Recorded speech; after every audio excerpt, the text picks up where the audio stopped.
تحریر فرمایا ہے کہ اکثر ایسے ہوتا ہے کہ کوئی ضرورت مند ملتا ہے تو اس کی مالی ضرورت پوری کر دیتا ہوں، اور خیال میں بعد میں آتا ہے کہ دیے گئے پیسے کو میں زکوٰۃ یا کوئی مانی ہوئی نظر میں ایڈجسٹ کر لوں تو یہ جائز ہے۔ زکوٰۃ میں اور نظر میں ہمیشہ نیت پہلے ہوتی ہے۔ پہلے آدمی یہ ذہن میں رکھے کہ میں پیسہ کس مقصد کے لیے خرچ کر رہا ہوں۔ اگر زکوٰۃ کی نیت سے خرچ کیا تو زکوٰۃ اگر آئندہ سال بھی واجب ہونی ہے اور فی الحال اس نے فرض کیجئے 5000 دے دیے تو آئندہ سال کی زکوٰۃ اب کاؤنٹ ہو جائے گی، ٹھیک ہے۔ نظر جب تک پوری نہ ہو تب تک کوئی چیز واجب نہیں ہوتی۔ نظر مانی کہ اللہ تعالیٰ اس مریض کو صحت دے تو میں ایک دمبا اللہ کی راہ میں ذبح کروں گا، تو جب تک اس کو صحت نہ مل جائے یہ دمبے کا ذبح نظر کے معاملے میں کوئی حیثیت نہیں، ختم، کالعدم قرار پائے۔ اگر اس لیے دمبے کو ذبح کرے کہ اللہ مہربانی کرے تو یہ نفلی صدقہ ہے، اور اس لیے کرنا کہ اللہ اس کو صحت دے گا تو میں کروں گا تو وہ تو جب صحت ہوگی تو اس پہ واجب ہوگا، ورنہ واجب ہی نہیں ہوگا۔ اور نظر ماننا کوئی اچھی بات نہیں ہے، ہمیشہ اللہ کی راہ میں ویسے ہی صدقہ کرنا چاہیے۔ نظر مان لی کہ بیٹا پاس ہوا تو 10 نفل پڑھوں گا، ویسے ہی پڑھ لینے چاہیے۔ یہ کیوں ضروری ہے کہ بیٹا پاس ہو تو پھر؟ اس لیے کہ وہ آدمی جبر کے ذریعے کوئی چیز اپنے اوپر لازم کرنا چاہتا ہے، اور جبر کی عبادت ناگواری پیدا کرتی ہے، دوری پیدا کرتی ہے۔ نفل میں آزادی قربت پیدا کرتی ہے، محبت پیدا کرتی ہے۔ آتے ہوئے 10 کلو آٹا لے کے آنا اور نہ لائے تو پھر میں سمجھتی ہوں ماں یہ کہتی ہے، اب وہ جبر ہو گیا نا۔ کئی مرتبہ ناگوار بھی گزرتا ہے، کبھی ماں محبت سے کہتی ہے اگر نہ لائے تو پھر تمہاری پٹائی، وہ تو خوشی کی بات ہو جاتی ہے۔ لیکن حقیقت یہ ہے کہ آتے ہوئے خود ہی کوئی چیز لے آئے گھر کی ضرورت کا احساس کر کے تو وہ خوشی ہے، چاہے اسے ضرورت نہ بھی ہو تو بھی جو چیز لے آئے گا تو خوشی ہوتی ہے کہ گھر کا خیال کیا۔ تو اس لیے نظر ماننا یہ کوئی اچھی بات نہیں ہے۔ اللہ نے جن چیزوں کے متعلق بیان کیا ہے قرآن میں کہ نظر پیش کرتے ہیں، وہ ادب کی وجہ سے نظر ہے، بڑائی کی وجہ سے نظر ہے، اللہ سے محبت کی وجہ سے ہے۔ اللہ سے کسی آدمی کو شدید محبت ہے، اب کیا کرے؟ ہاتھ جا کے چومے، ماتھا چومے، کیا کرے کیا؟ تو وہ جذبات جو محبت کے ہوتے ہیں بعض لوگوں میں بڑے قوی ہوتے ہیں، اور خدا کی محبت غالب آتی ہے اور خدا نظر نہیں آتا۔ تو ایسی صورتوں میں اللہ کے لیے نظر پیش کرنا یہ شریعت نے رکھا ہے کہ بغیر کسی وجہ کے کہتا ہے اللہ تیری راہ میں خیرات کرتا ہوں، بغیر کسی وجہ کے کہتا ہے کہ اللہ کے لیے 10 نفل پڑھتا ہوں۔ یہ نظر کی حقیقت ہے۔ تو اس لیے آپ نے جو تحریر فرمایا ہے کہ بعد میں ایڈجسٹ کرنا یہ نہیں ہو سکتا۔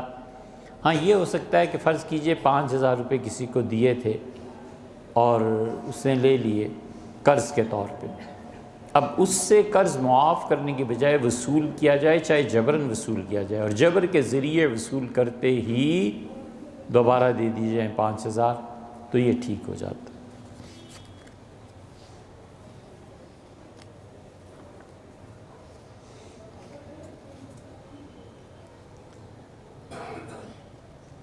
دوران بحث اگر بیوی کو یہ کہہ دیا کہ میری ماں چپ ہو جاؤ تو کچھ نہیں، لیکن ایسی باتیں کرنی نہیں چاہیے، لغو کلام قرار پاتا ہے، یعنی اس کلام کی کوئی حیثیت نہیں ہے۔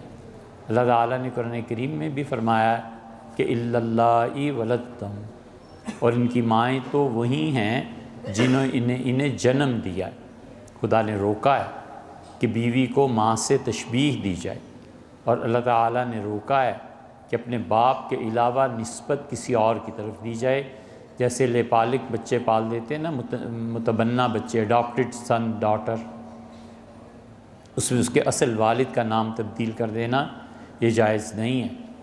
اللہ تعالیٰ نے منع کیا ہے خود کہ خبردار باپ کا نام تبدیل نہ کرو۔ ادعوہم لآبائہم، ان کو پکارو ان کے باپ کے نام کے ساتھ۔ دلچسپ واقعہ یہ ہوا کہ حضرت زید رضی اللہ عنہ یہ یمنی تھے، انہیں کسی زمانے میں بدو بردہ فروش خرید کے لے آئے تھے، مکہ کی منڈی میں آ کے بیچ دیا۔ تو مکہ مکرمہ میں حضرت حکیم رضی اللہ عنہ نے خرید لیا اور اپنی پھوپھی زاد بہن حضرت خدیجہ رضی اللہ عنہ کو پیش کر دیا۔ انہوں نے شادی کے تحفے میں حضور صلی اللہ علیہ وسلم کو دے دیا۔ مختصر خلاصہ اس کا یہ ہے۔ تو لوگوں نے کہنا شروع کیا کہ زید ابن محمد، زید ابن محمد۔ اب ہمیشہ حضرت زید رضی اللہ عنہ پکارے جاتے تھے۔ پھر رسول اللہ صلی اللہ علیہ وسلم کو نبوت ملی۔ اب نبوت کے بعد تو حضرت رسالت پناہ صلی اللہ علیہ وسلم کا مقام اور بڑھ گیا تھا، ہر کوئی یہی کہتا تھا۔ اللہ نے جب یہ آیت نازل کی کہ ادعوہم لآبائہم، لوگوں کو ان کے اصل والد کے نام سے پکارا کرو، تو کل شام تک تو کہہ رہے تھے زید ابن محمد، اور صبح ہوئی تو لوگوں نے کہنا شروع کیا زید ابن حارثہ۔ تو ان کو بڑا ناگوار گزرا، دکھ پہنچا کہ کہاں حضور صلی اللہ علیہ وسلم سے نسبت تھی اور کہاں میرے اصل والد کی طرف۔ تو اللہ تعالیٰ نے زید کا دل رکھنے کو اور اس محبت کو اور اس تعلق کو نبھانے کو اللہ نے کہا فلما قضا زید منہا، جب زید اپنی بیوی کو طلاق دے چکے، زوجنا، کہا ہم نے آپ کا نکاح زینب سے کر دیا۔ یہ واحد صحابی ہیں رضی اللہ عنہ جن کا نام قرآن میں آیا ہے، ورنہ کسی صحابی رضی اللہ عنہ کا نام نہیں ہے۔ یہ آنے کی وجہ یہ تھی کہ ان کا دل خوش رہے کہ قیامت تک لوگ پڑھتے رہیں گے زید ابن محمد جو ہے تو پھر بھی کسی وقت زید ابن حارثہ لکھا گیا تھا، اب اللہ نے ایسا پکا نام کر دیا کہ قیامت تک اب اسے لوگ قرآن کریم میں تلاوت کرتے رہیں گے، اور جب تلاوت کریں گے تو 30 نیکیاں انہیں ملیں گی۔ اس لیے ایسے جملے کہنے نہیں چاہیے، لیکن کہا ہے تو لغو ہے، اللہ سے معافی مانگنی چاہیے۔ مصدق کون تھا؟ مصدق علامہ اقبال کو پڑھیے نا، انہوں نے تو لکھا ہے، شعر کئی مرتبہ آپ کو سنایا نا، وہ انہوں نے کہا کہ وہ یہودی فتنہ گر وہ روح مصدق کا بروز، وہ یہودی جو زمین میں فتنے پھیلا رہا ہے، بنیاد رکھ کے ہے، وہ روح مصدق واپس آ گئی ہے، مصدق کی روح دوبارہ دنیا میں، نیس پیغمبر و لیکن در بغل دارت کتاب، یہ پیغمبر تو نیا کوئی نہیں آ گیا، لیکن اس کے بغل میں جو کتاب ہے نا، یہ کتاب دنیا کو تباہ برباد کر دے گی۔ اینگلز اور مارکس نے دنیا میں کمیونزم کو زیادہ پھیلایا، اور مارکس نے کتاب لکھی، اور وہ جو کتاب انہوں نے لکھی وہ شاید 28 برس میں جا کر ایک کتاب مکمل ہوئی۔ انگلینڈ لندن لائبریری میں اب تک وہ سیٹ رکھی ہوئی ہے، کرسی، اور اس کے گرد سونے کے رسے باندھے ہوئے ہیں، انہوں نے پائپس بھی لگائے ہوئے ہیں کہ اس عظیم شخصیت نے دنیا میں سوشلزم کا جو نظریہ دیا تھا اور دنیا کو تبدیل کیا تھا، اس کرسی پہ بیٹھ کے اس نے کتاب لکھی تھی۔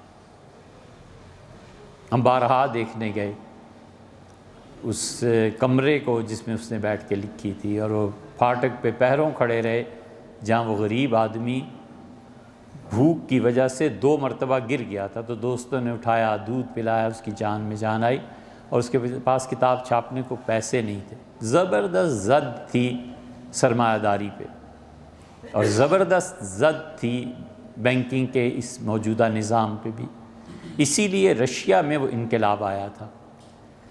تو مارکس نے نظریہ دیا اور اینگلز نے اسے لکھا، اس کا دوست تھا نا، لیکن اینگلز نے اسے لکھا اس کتاب مکمل ہونے پہ کہ شکر ہے تمہاری کتاب اس منحوس کتاب سے جان چھٹی۔ کارل مارکس دنیا کے ان عظیم مفکرین میں سے تھا جنہوں نے دنیا کی حالت بدلنے میں بہت بڑا کردار ادا کیا۔ یہ مذہب کی جو تنگیاں ہیں نا، جس طریقے پہ ہم نے مذہب کو اپنایا ہوا ہے، اس میں ذرا وسعت پیدا کرنی چاہیے، کھلی فضا میں سوچنا چاہیے کہ کس کا کیا مقام ہے۔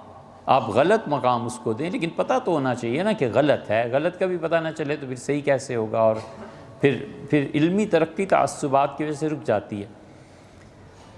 تو اس نے اپنی کتاب میں نظریہ یہ پیش کیا تھا کہ دنیا میں معیشت یہ اسٹیٹ کی ملکیت ہونی چاہیے، اور اس پہ سب سے پہلے پاکستان میں عمل کرنے کی کوشش بھٹو صاحب نے کی تھی، اور علامہ اقبال کی زندگی میں یہ نظریات بڑی تیزی سے پھیلے تھے۔ آپ پورا اختلاف کا حق رکھتے ہیں، تردید کا حق رکھتے ہیں، لیکن رشیا 17 کے انقلاب کے بعد بالکل کمیونسٹ ہو گئے تھے۔ وہ کہنے ہی کوئی تھا، وگرنہ اب تک وہاں عورتیں زیور بھی خریدتی ہیں اور بھی بہت سی چیز۔ اور ادھر چین کمیونسٹ ہو گیا تھا، تو چین میں پورے آثار تھے کہ کمیونسٹ ہو جائیں گے، جب آزادی ملی تو ہو گئے۔ انگریزوں نے دیکھا کہ ہندوستان بھی اگر کمیونسٹ ہو گیا تو ہندوستان، چائنا اور رشیا، ایشیا کی اتنی بڑی 3 عظیم قوتیں اگر یہ ہو گئیں تو بنے گا کیا؟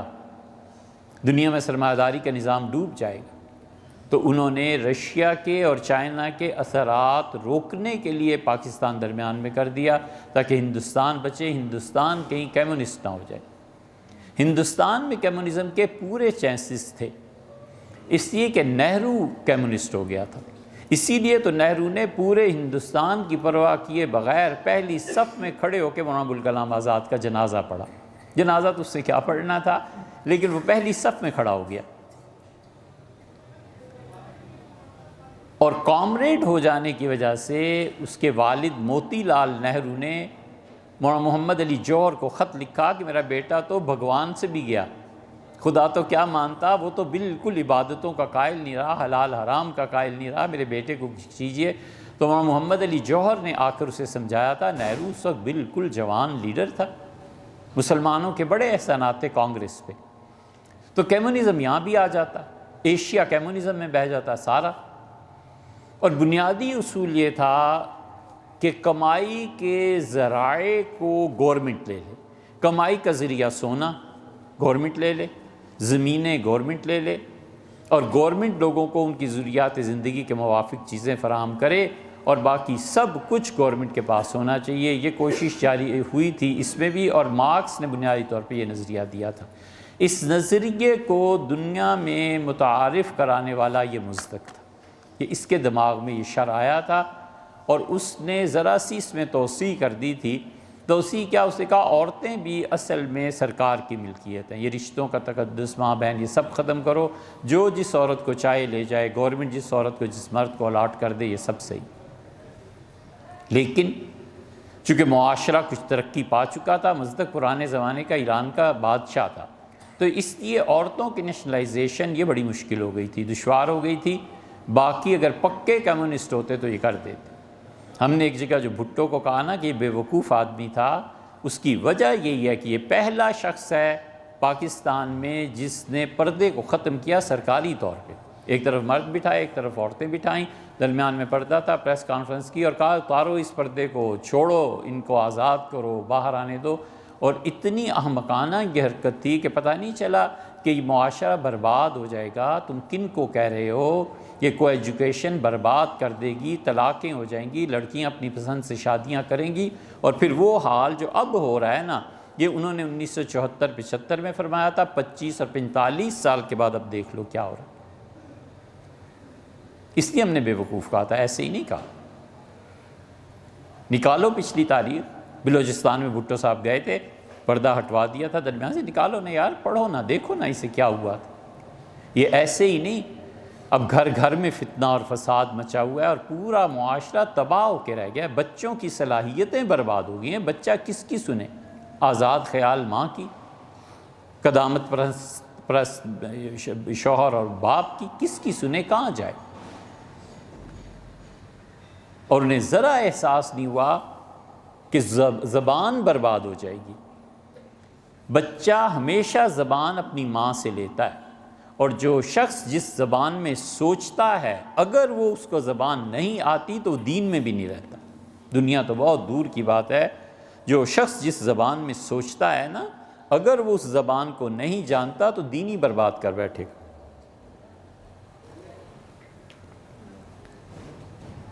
یہ جو ابھی آئے نا بات کہ اس نے کہا کہ چپ کر میری ماں، اس کو اگر زبان پر عبور ہوتا تو پھر اس فکرے کو کسی اور طرح ادا کرتا۔ بچہ ہمیشہ زبان ماں سے سیکھتا ہے۔ ماؤں کو جب آپ نے گھروں سے نکال دیا، عورتیں جا کے کام کرنے لگیں اور برابر شانہ بشانہ، سبحان اللہ، یہ شانہ بشانہ کرنے کے بھٹو صاحب تو چلے گئے دنیا سے۔ نتیجہ یہ کہ بچے اب کہاں پلے؟ بچے جہاں بھی پلے انہوں نے زبان وہاں سے سیکھی، زبان برباد ہو گئی، اردو برباد ہو گئی، انگلش برباد ہو گئی، ماں جو زبان بولتی تھی وہ زبان برباد ہو گئی۔ پنجابی جو بولتے ہیں ان سے پوچھو، دادی اور نانی جو الفاظ بولتی ہیں وہ کوئی اور بول سکتا ہے؟ پتہ ہی نہیں، بچوں کو سمجھ نہیں آتی۔ بچہ کہتا اماں یہ کیا؟ تو نانی بتاتی ہے کہ پرانے زمانے میں یہ چیز ہوا کرتی تھی، اس کو اس طرح بولا کرتے تھے۔ زبان برباد ہو جائے جس قوم کی، اس میں کوئی علمی صلاحیت رہ گئی؟ 70 سال میں تم نے پیدا کتنے کیے ہیں؟ یونیورسٹیز اور کالجز نے دیا کیا ہے؟ کتنے بڑے لوگ پیدا کیے ہیں؟ تو عورتوں کو گھر سے نکال دیا۔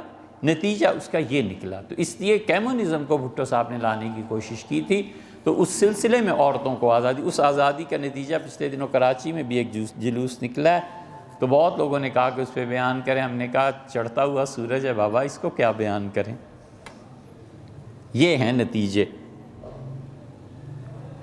علامہ اقبال اسی لیے کہتے تھے کہ انگلش نہ پڑھاؤ۔ جی مزہ تو ہے اس میں، ہاں بہت، ایسا ویسا۔ علامہ اقبال اسی لیے کہتے تھے، انہوں نے کہا لڑکیاں پڑھ رہی ہیں انگریزی، یہ شکر ہے اللہ کا مولانا آزاد نے نہیں کہا، نہیں تو مولانا آزاد تو بیچارے پٹ جاتے۔ علامہ نے کہا بانگ درا کھولو، علامہ نے کہا لڑکیاں پڑھ رہی ہیں انگریزی، قوم نے ڈھونڈ لی فلاح کی راہ، یہ ڈرامہ دکھلائے گا کیا سین، پردہ اٹھنے کی منتظر ہے نگاہ۔ یہ دیکھو جب پردہ اٹھے گا تو علامہ کو 80 سال ہی ہوئے، زندہ ہوتے تو کیا، مطلب خود سوچ لیں آپ یہ سب کچھ کیا ہو رہا ہے۔ تو مزدق جو تھا یہ وہ تھا، اس لیے علامہ اقبال نے کہا کہ وہ یہودی فتنہ گر، وہ جو مزدق پیدا ہوا تھا نا، اور دنیا بھر میں عورتوں کو نیشنلائز کرنا چاہتا تھا، اور زمینوں کو اور سونے کو، 4-5 چیزیں تھیں بنیادی طور پہ، یہ وہ تھا۔ اس کا مذہب یہ تھا، مذہب مطلب اس کا نظریہ یہ تھا، اس نے مذہب کی طرح دنیا میں اس بات کو پھیلایا کہ ہم سب کا مذہب یہ ہے، جیسے خدا پر اعتقاد ہے، خدا نبوت پر اعتماد ہے، اس طرح کی چیز۔ منوشاستر یہ ہندوؤں کی کتاب ہے بنیادی طور پہ۔ آپ نے پوچھا کہ اس مذہب کی، ہندوؤں کی۔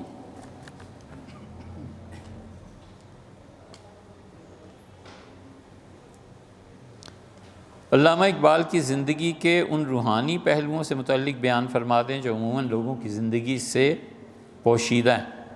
علامہ اقبال یار بنیادی طور پہ ملامتی صوفی تھے، اور تصوف میں ان کو بڑی گہرائی حاصل تھی۔ تصوف میں علامہ کو بہت گہرائی حاصل تھی، علامہ نے بہت پڑھا تھا۔ آپ ان کی 4 جلدوں میں جو خطوط چھپے ہیں نا، آپ اس کو پڑھیں تو آپ کو پتہ چلے گا کہ وہ شخص کتنا پڑھا لکھا اور کتنی گہری نظر تھی ان کی۔ ان کے والد نے انہیں سلسلہ قادریہ میں بیعت کرا دیا تھا۔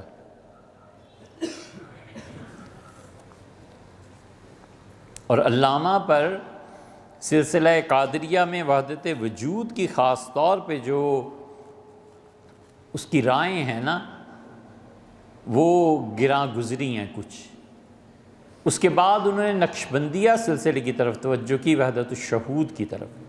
پھر وحدت الشہود سے وہ پھر پلٹے ہیں وحدت وجود کی وحدت کی طرف۔ اس لیے علامہ اقبال کے شارحین جو ہیں وہ جو زیادہ گہری نظر سے نہیں پڑھ سکے، وہ کہتے ہیں کہ وہ وحدت وجود پہ قائم نہیں تھے اور شہود پہ قائم تھے۔ علامہ اقبال نے وحدت وجود کی طرف پھر رجوع کیا، اسی لیے ان کی آخری زندگی کی جو شاعری ہے وہ سب کی سب وجود باری تعالیٰ پر روشنی ڈالتی ہے، اور بندے اور اللہ کے درمیان جو پردے ہیں انہیں اٹھاتی ہے۔ دنیا میں 2 چیزیں یہ حل نہیں ہوتی کبھی بھی۔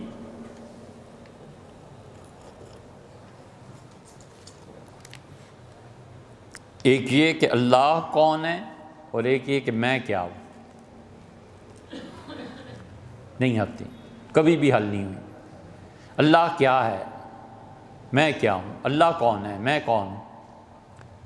اس لیے کہ بندے کے لیے اصل عبودیت ہے، بندگی ہے، اور اللہ کے ہاں الوہیت ہے۔ اب الوہیت باری تعالی اور بندگی کے مقام کو صحیح طرح سے سمجھ جانا یہ کسی کے بس کی بات ہی نہیں۔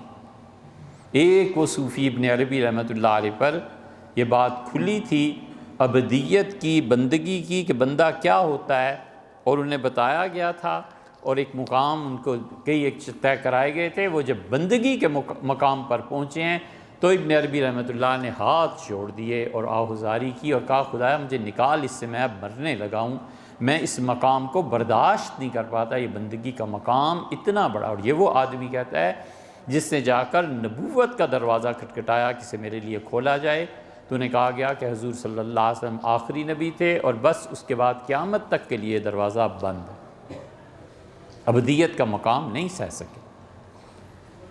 اس لیے یہ جو آپ تحریر فرماتے ہیں نا کہ کیا بات تھی، علامہ اقبال کی، تو علامہ اقبال ان چیزوں سے واقف تھے، وہ جانتے تھے کیا ہوتا ہے۔ وحدت وجود جب ان پر کھلنا شروع ہوا تو ان کی زندگی کے آخری 3 سال ایسے گزرے ہیں کہ وہ بیٹھ کے روتے رہتے تھے، بس کوئی بات نہیں۔ صبح اٹھے، تلاوت کی، درخت کے نیچے مونڈا بچھایا اور دھوتی پہنتے تھے، ایک بنیان، اور سارا دن حقے کے کش لگ رہے ہیں اور رو رہے ہیں۔ شام کو سیاسی لوگ آ جاتے تھے تو پھر بات چیت ان کی ہو جاتی تھی، اگر نہ سارا وقت ان کا رونے میں گزرتا تھا۔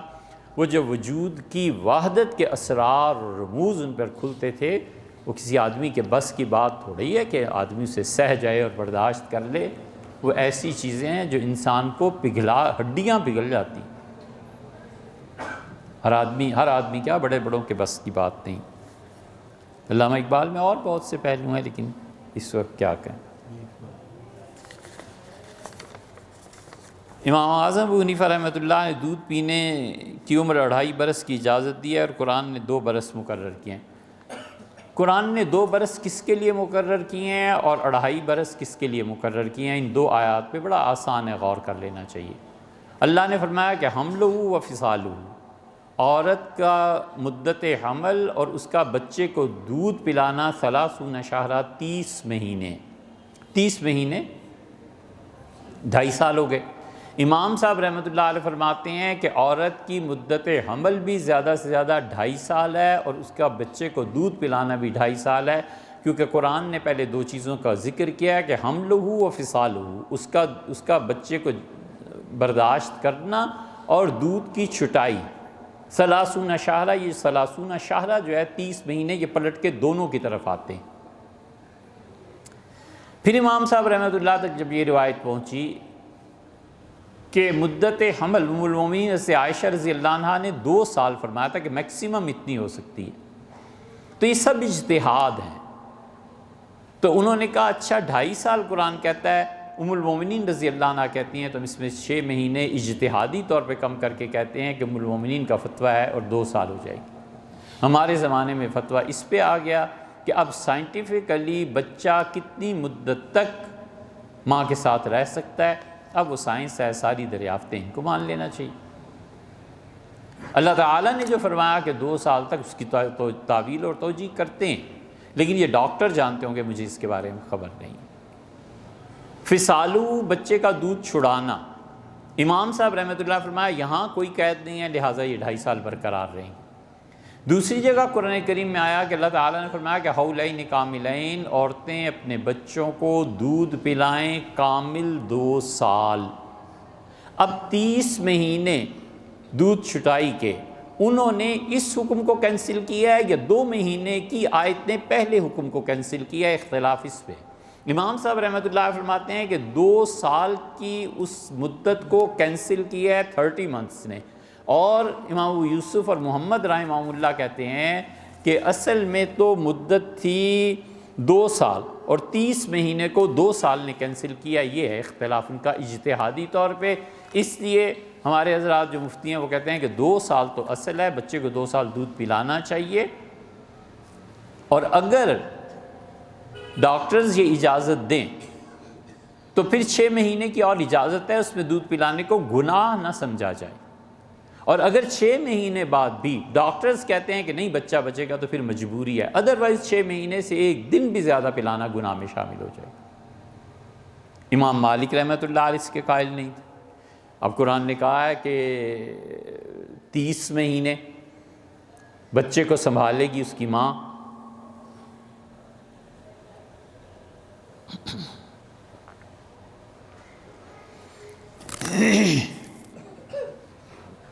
امام مالک رحمۃ اللہ نے خود فرمایا کہ یہ میرے پڑوسی ہیں اور یہ بہت اچھے نیک لوگ ہیں، جھوٹ نہیں بولتے، اور ان کی اولادیں دیکھو گے تو 4 سال بعد ہوتی ہیں.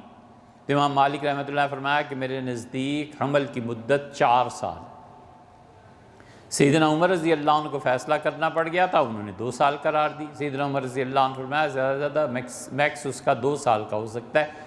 تو یہ اجتہادی چیزیں ہر زمانے میں، آج ہمارے پاس سائنس تحقیق یہ چیزیں موجود ہیں، ان سے استفادہ کرنا چاہیے. ایک سوال بہت نازک ہے، ہم بیان تو کر دیتے ہیں بھیا، لیکن اس طرح کی چیزیں جو ہے نا یہ بہت نازک ہوتی ہیں، اور اس لیے کر رہے ہیں کہ شاید اس کا جواب ملنا بھی دشوار ہو. اب انہوں نے کہا ہے کہ سر محمدی کیا ہے؟ سر محمدی کیا ہے؟ حضور اقدس صلی اللہ علیہ وسلم کا راز کیا ہے؟ صوفیہ یہ لفظ استعمال کرتے ہیں حقیقت محمدی میں اور حقیقت احمدی میں، اور نقشبندیہ سلسلے کے ہمارے مشائخ جو آخری مراقبات کراتے ہیں وہ ہوتے ہیں حقائق الہیہ پہ یا حقائق نبوت پہ. 2 شاخیں بن جاتی ہیں، اور مراقبات میں ایک مقام ایسا یقینی طور پہ آتا ہے جب کہ شیخ پہ منکشف ہوتا ہے کہ اس آدمی کی طبیعت کدھر کو چل رہی ہے اور اسے کس طرح واصل اللہ بنانا چاہیے، ولایت کی کون سی نسبت اس میں منتقل ہو جائے گی. تو شیخ نے یہ فیصلہ کرنا ہوتا ہے. اگر وہ لے جائے حقائق الہیہ کی طرف تو میدان اور ہے، اور حقائق نبوت کی طرف لے جائے تو پھر وہ مراقبہ کرواتے ہیں کہ حقیقت موسوی کیا ہے، حضرت موسیٰ علیہ السلام کے مشرب کی حقیقت کیا ہے، حقیقت احمدیہ کیا ہے، حقیقت محمدیہ کیا ہے، حقیقت عیسوی کیا ہے. ان انبیاء کرام علیہ الصلاۃ والتسلیم کے پر جب مراقبات کروائے جاتے ہیں تو پھر وہ ایک دنیا نئی منکشف ہوتی ہے. یہ ساری باتیں ہمارے شیخ عظمہ خانوی صاحب رحمۃ اللہ علیہ جو سلسلہ نقشبندیہ مجددیہ کے وارث تھے، حضرت رحمۃ اللہ علیہ سے اللہ کی توفیق سے اب کہاں ایسی چیزیں رہی ہیں، لیکن ان اللہ کی توفیق سے حضرت رحمۃ اللہ علیہ کی نگرانی میں یہ ساری چیزیں طے کرنے کا موقع مل گیا تھا. تو ہم نے ان سے دریافت فرمایا تھا ہمیں لینا کیا کسی سے اور دینا کیا، لیکن ممکن ہے یہ باتیں کسی کے کام آئیں. ہم نے حضرت رحمۃ اللہ سے فرمایا تھا تو کہ اس مقام پہ پہنچ کے مجھ سے فرمایا، خود ہی فرمایا کہ اب حقائق کو شروع کریں. تو عرض کی حضرت کون سے حقائق کو؟ تو ہنس پڑے، فرمایا دونوں، حقائق نبوت بھی اور حقائق الہیہ بھی. پھر اس میں جو کچھ سمجھاتے رہے وہ یہ چیز ہے، حقیقت محمدیہ کیا ہے، سر محمدی کیا ہے. بات یہ ہے کہ اللہ تعالیٰ نے اس کائنات کو پیدا کیا، ہم سب ایک عالم برزخ میں ہیں. انبیاء علیہ السلام بھی جو دنیا سے گزر گئے، اللہ کی موجودہ مخلوق بھی، ہم سب دنیا اور آخرت کے درمیان ایک جہان میں. اللہ نے جب تخلیق کا ارادہ فرمایا کہ وہ پیدا کرے تو سب سے پہلی چیز کائنات میں کیا پیدا کی گئی؟ محدثین نے کہا سب سے پہلی چیز عقل پیدا کی گئی،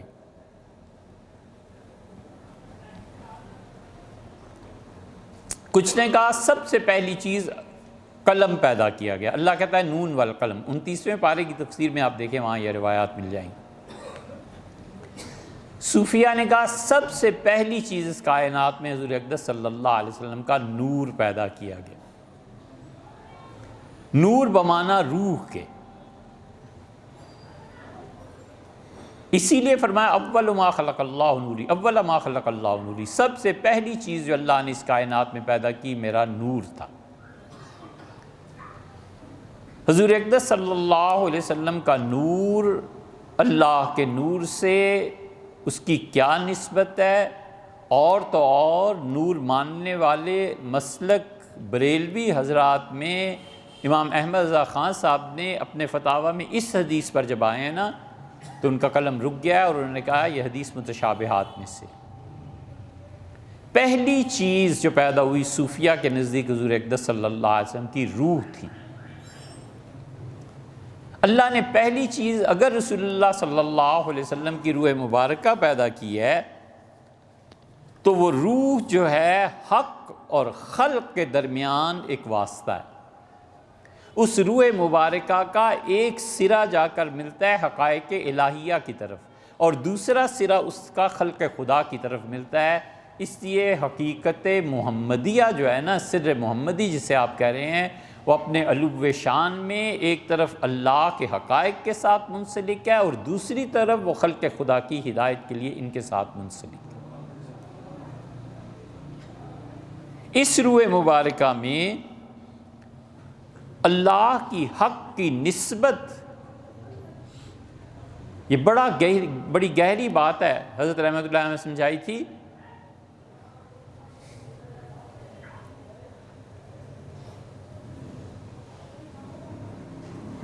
کیا لوگ تھے یار، فرمایا تھا کہ حق کے ساتھ یہ پہلی نسبت ہے کائنات کی جو جڑی ہے اور حضور اقدس صلی اللہ علیہ وسلم کی روح مبارکہ ہے۔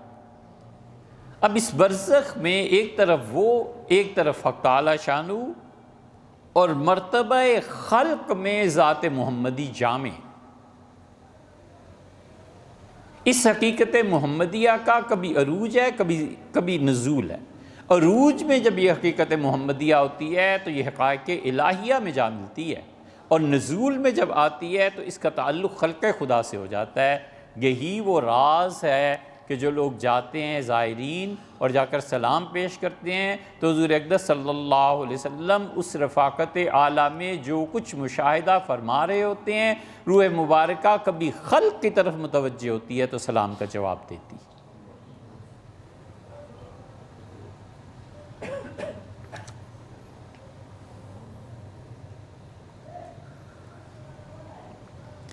اس حقیقت محمدیہ کا جو رخ نزول کی طرف ہے جب خلق ہوا اور عروج کی طرف، اس حقیقت محمدیہ میں غالباً ہمارا خیال ہے غالباً سب سے پہلا آدمی جس نے اس مراقبے کو بہت گہرائی میں گئے ہیں وہ حضرت مجدد الفسانی سرہندی رحمۃ اللہ علیہ۔ حضرت مجدد رحمۃ اللہ جب ڈوبے ہیں اس سمندر میں تو انہوں نے کہا حقیقت محمدیہ بھی ہے اور حقیقت احمدیہ بھی ہے اور ایک ہی حقیقت کے دو رخ ہیں، اور حقیقت محمدیہ یہ زمانہ اول میں ظاہر ہوئی اور حقیقت احمدیہ آخری زمانے میں ظاہر ہوگی۔ یہاں پہنچ کے اس عبارت سے فائدہ اٹھایا ہے مرزا غلام احمد قادیانی۔ وہ تو کفر کی طرف چل پڑا تھا، اسے کہاں سے حقیقت احمدیہ نصیب ہوتی؟ حقیقت احمدیہ کوئی فرد تھوڑی ہے۔ اس سے کہا دیکھو حضرت مجدد رحمۃ اللہ کہتے ہیں کہ حقیقت محمدیہ پہلے زمانے میں تھی، ہم بھی مانتے ہیں، مرزا ہی کہتے ہیں۔ مرزا طاہر نے بھی اس پہ بحث کیا، یہ مرزا طاہر نے بہت پڑھا لکھا آدمی تھا، اس سے کہا حقیقت محمدیہ پہ ہم سب متفق ہیں۔ حقیقت احمدیہ پہ جب تم بات کرتے ہو تو حقیقت احمدیہ کا پہلا پرتو جو اس دنیا میں ظاہر ہوا ہے وہ یہ تھا مرزا غلام احمد قادیانی۔ ہم کہتے ہیں حقیقت احمدیہ کسی شخص کی صورت میں ظاہر ہی نہیں ہوتی، وہ تو جو آدمی ان منازل کو طے کرتا ہے اس پہ پرتو پڑتا ہے جب حضور اقدس صلی اللہ علیہ وسلم کی طرف سے بات ہی اور ہے۔ تو اس لیے حقائق محمدیہ جو ہے نا اس کا اور حقیقت احمدی، حقیقت محمدیہ میں پھر دو جہتیں بن جاتی ہیں۔ حضرت رحمۃ اللہ فرماتے تھے ایک کا تعلق آیان ثابتہ سے ہے اور ایک کا تعلق مرتبہ احمدیت سے، جو احدیت سے جڑ جاتا ہے۔ احدیت کی طرف جو چیز لے جاتی ہے یہ حضرت مجدد رحمۃ اللہ نے واضح کی ہے۔ اور اس کے بعد اگلی بات، کاش اللہ تعالیٰ انہیں حیات دیتا تو ہم سے عرض کرتے کہ اس کے بعد کوئی جہان اور ہے۔ ہمیں اسی طرح یقین ہے اس جہان کا جس طرح یہ سورج ہے۔ یہ حقیقت احمدیہ کا تعلق احدیت سے اور حقیقت محمدیہ کا تعلق ایک اس سے اور ایک آیان ثابتہ۔ آیان ثابتہ پر اگر آپ پڑھیں گے ابن عربی رحمۃ اللہ کو، آپ نے جو سر محمدی کی بات پوچھی ہے پھر آپ کو پڑھنا چاہیے۔ آپ اگر آیان ثابتہ کی بحث پڑھیں گے فتوحات میں اور فصوص الحکم میں، تو فصوص الحکم کی جو آخری فصل ہے اس میں انہوں نے بحث کی ہے حقیقت احمدی کی، حقیقت محمدی کی۔ ابن عربی رحمۃ اللہ علیہ آیان ثابتہ کا ذکر کرتے ہیں، اور آیان ثابتہ میں خدا نے ہر ایک سے پوچھا تھا کہ تمہیں کون سا مذہب چاہیے، آزادی ہے، مکمل آزادی۔ جب عالم ارواح میں انسانوں کو ملی تو انسانوں نے کہا ہمیں اسلام چاہیے، یہودیت چاہیے، یہ چاہیے، یہ چاہیے۔ وہ آیان ثابتہ پہ جو اس نے دستخط کیے تھے عالم آیان ثابتہ میں، اسی مذہب کے مطابق دنیا میں آیا۔ اب اسے یاد نہیں ہے تو یاد تو یہ بھی نہیں ہے کہ پیدائش سے پہلے وہ کہاں رہا، کچھ بھی یاد نہیں۔ اسی لیے جن لوگوں کے مراقبات میں گہرائی ہوتی ہے وہ پلٹتے ہیں، پھر انہیں کبھی کبھی آیان ثابتہ کا دور یاد آتا ہے کہ اچھا آیان ثابتہ سے، آیان ثابتہ کا مطلب آسان لفظوں میں سمجھیں علم الہی، اللہ کے علم اور ارادے سے جب میں باہر آیا تھا، میری روح بنی تھی، تو اس وقت کیا ہوا تھا۔ یہ حضرت فرماتے تھے فرید الدین مسعود شکر گنج رحمۃ اللہ علیہ، فرماتے تھے آیان ثابتہ سے جب میں باہر آیا تو میں نے دیکھا لائنز لگی ہوئی ہیں، تو مجھے اولیاء اللہ کی صف میں کھڑا کیا گیا تھا، میرے متعلق یہ فیصلہ فرمایا گیا تھا، تو میں نے ایک قدم اٹھایا تاکہ انبیاء علیہ السلام کی صف میں جا کر کھڑا ہو جاؤں، تو ایک فرشتے نے مجھے پر مارا اور اس سے کہا ادب سے کام لو، پیچھے کھڑے رہو، جو تمہارا مقام۔ اور دوسری طرف احدیت ہے۔ حضرت مجدد رحمۃ اللہ علیہ نے اس کے بعد ایک اور کسی جہان کا ذکر بھی کیا ہے، وہ واضح ذکر نہیں ہے، لیکن حضرت مجدد رحمۃ اللہ علیہ کسی جگہ کی خبر دیتے ہیں۔ اب کوئی صوفی ان مراقبات میں ڈوبے اور اس حقیقت محمدیہ سے بھی آگے کا سفر اللہ کے قرب میں طے کرے تو شاید اس سے کچھ معلوم ہو۔ ہم نے ایسے ہی اس کا نام اپنے پاس سے رکھا ہے کہ وہ جہان حیرت ہے۔ حضرت مجدد رحمۃ اللہ علیہ فرماتے ہیں کہ بس اس کے بعد حیرت کے علاوہ کچھ نہیں، تو ہم نے اسی سے منطبق کر کے اسے لکھا ہے کہ حضرت پہ جہان حیرت کھلا تھا، اور وہ اتنی بڑی چیز ہے، اتنی بڑی چیز ہے کہ رسول اللہ صلی اللہ علیہ وسلم نے خود ایک دن ارشاد فرمایا، جب معراج ہوئی ہے نا، تو آپ نے کہا میں نے اللہ تعالیٰ کو دیکھا، پھر ایسے ہوا، پھر ایسے ہوا، پھر ایسے ہوا، اور اس کے بعد آپ نے کہا وَكَذَلِكَ نُرِي إِبْرَاهِيمَ مَلَكُوتَ السَّمَاوَاتِ وَالْأَرْضِ۔ لوگوں جس طرح مجھے بہت چیزیں دکھائی گئی ہیں، قرآن میں بھی آیا ہے، دیکھو اپنی بات کی شہادت کے لیے آپ نے کہا کہ اسی طرح ابراہیم علیہ السلام کو اللہ نے دکھائی تھی، اور قرآن کہتا ہے کہ وَكَذَلِكَ نُرِي إِبْرَاهِيمَ مَلَكُوتَ السَّمَاوَاتِ وَالْأَرْضِ، اور ہم نے ابراہیم علیہ السلام کو آسمانوں میں اپنی شہنشاہیت دکھائی کہ دیکھ ابراہیم ہم کتنے بڑے شہنشاہ ہیں، اور ہم نے زمین میں بھی ابراہیم کو دکھایا کہ دیکھ میرے ہونے کی لِيَكُونَ مِنَ الْمُوقِنِينَ، تاکہ ان کے یقین کی کیفیت میں اضافہ ہو جائے۔ خبر جب سفر کرتی ہے نظر کی طرف تو پھر یقین میں اضافہ ہوتا ہے۔ علامہ اقبال نے حقیقت مدثر کا ذکر کیا ہے جبر شعروں میں، ہے نا جی؟ بہرحال مطلب بھی بات ہے، ہاں اس نہیں مطلب اب اس سے زیادہ کیا سمجھنا ہے یار، چھوڑ، گہرائی والے معاملے ہیں۔ بہت گہری چیز۔